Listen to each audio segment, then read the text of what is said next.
Well, silver, silver is looking very good, and I think silver will also outperform bullion, and by bullion I mean gold.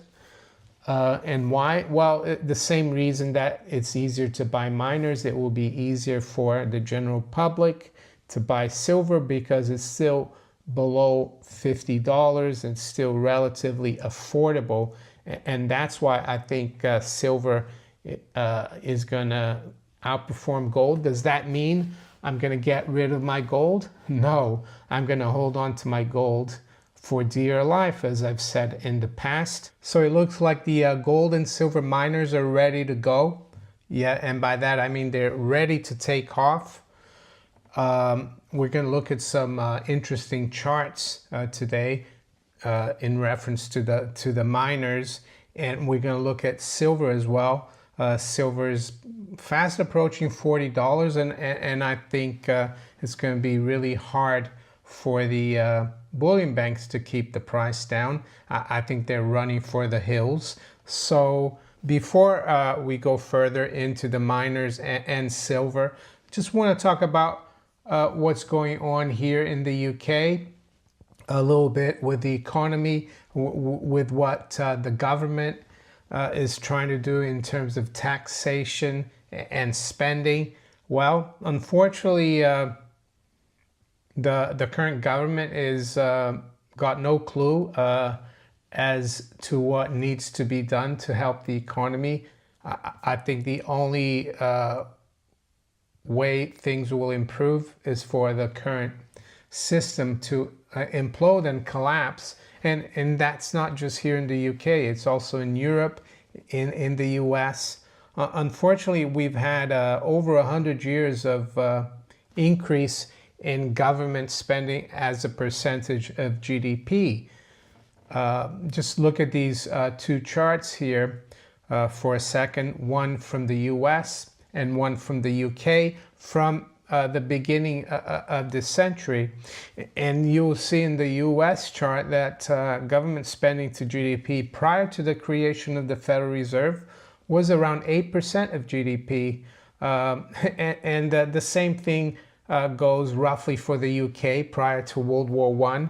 Used to be around 10–12%. So that's really the whole problem. And the welfare state is part of that because the government has to tax the public to pay for that. It doesn't come out of the sky, the welfare state and all the money. But we know that governments are monopolies, and monopolies always abuse power. And they've abused power, of course, through the state pension. Most people think that when they pay into the state pension through their national insurance here in the UK, that it goes into their account. But it's nothing like that. It goes to pay the current retirees or pensioners. So it's a little bit like a Ponzi scheme. That's what Charles Ponzi did back in the day. I think it was in the 1920s.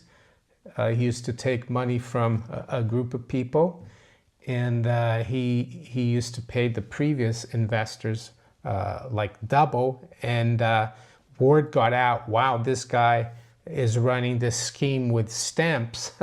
That's how he did it, for stamps, trying to arb the foreign exchange difference, which was minuscule, but people bought into it. And it's the same thing for the state pension, unfortunately.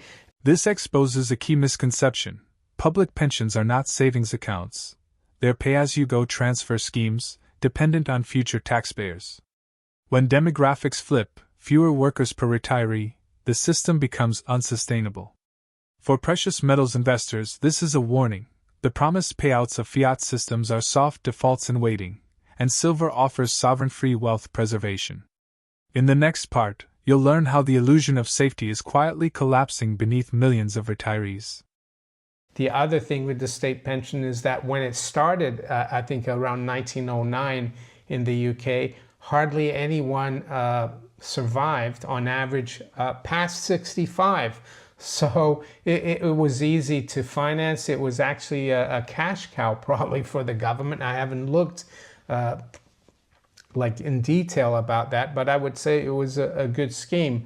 But now with the average age or life expectancy being around 80 or just above 80, and a lot less people working for the amount of people retiring. I think now it's getting to the point where there's 3 to 2 workers for every retiree. Back in the 50s, there were 7.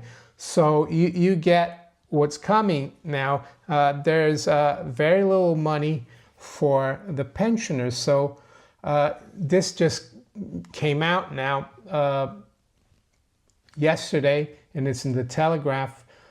It says millions to be forced to work for longer under a state pension reform. Labor opens door to later retirement age after launching review 3 years ahead of deadline. So what's going on here? Well, I thought it was pretty outrageous the way they look at this. They're saying that people are not saving enough. Well, yeah, I was so outraged that I posted on X and I put a screenshot of this article, and I said, the people who steal your income via taxation, regulation, and the inflation or inflation of the currency are blaming you for not saving enough money for your old age. They've got more front than Sainsbury's. That's a saying in the UK. It means, you know, they don't have any shame. They'll say whatever they want. And I remember when I moved to the UK back in '92, the state pension age for retirement was 65.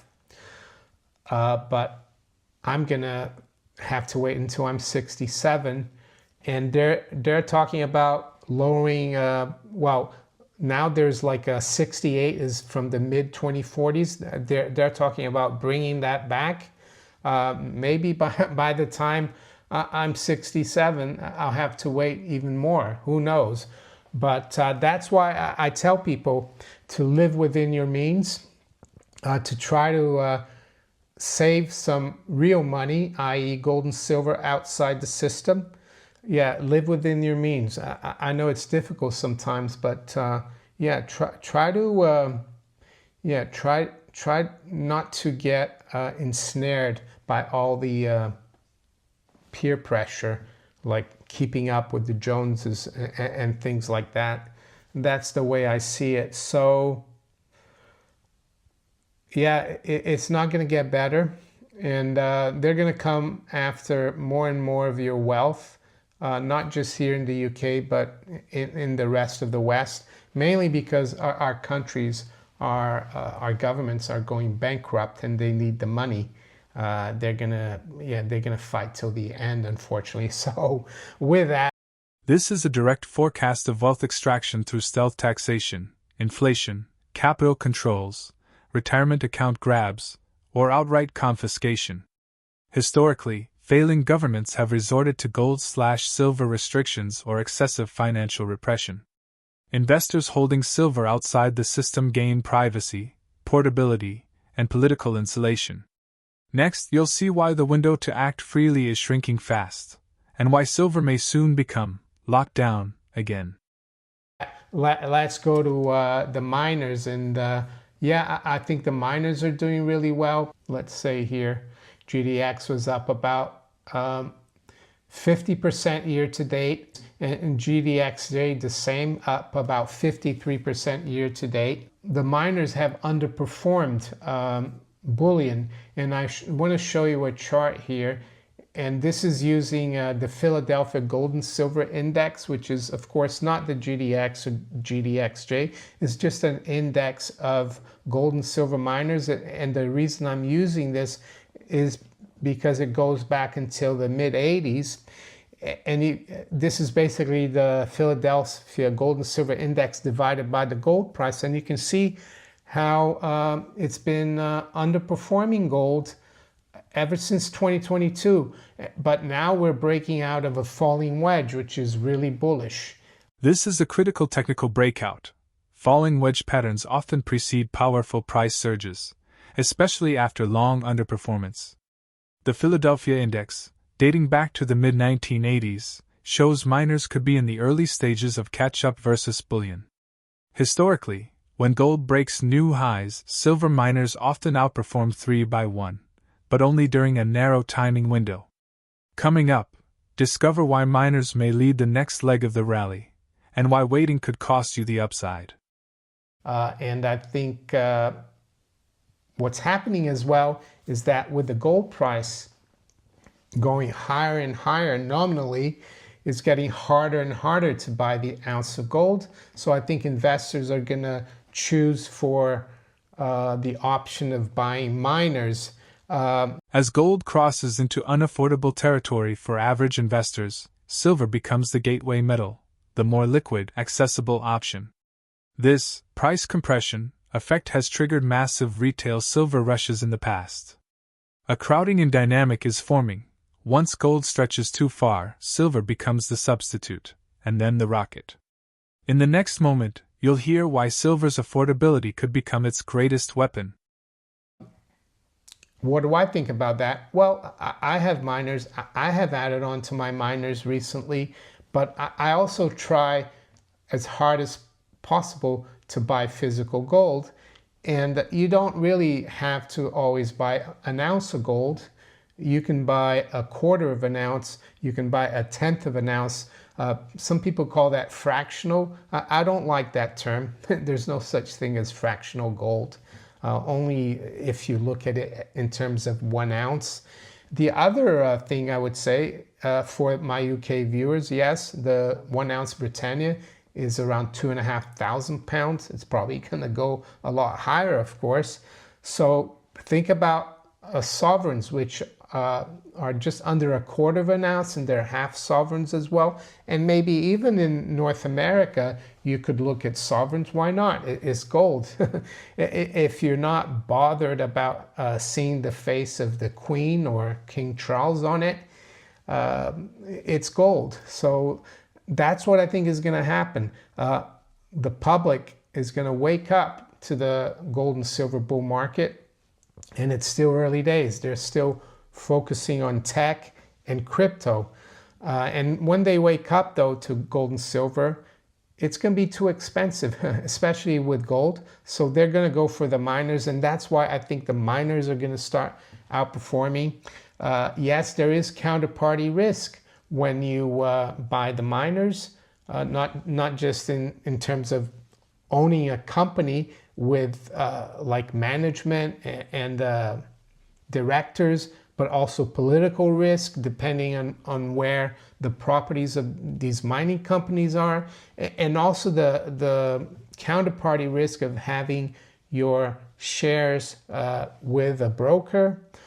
So you have to think about those things and decide how much risk you're willing to take, and try not to be too greedy. Try not to put everything in the miners and neglect having some physical gold and silver. So I think it's about to get very interesting. Yes, with that, I want to wish you all a very good day. Take care. Bye.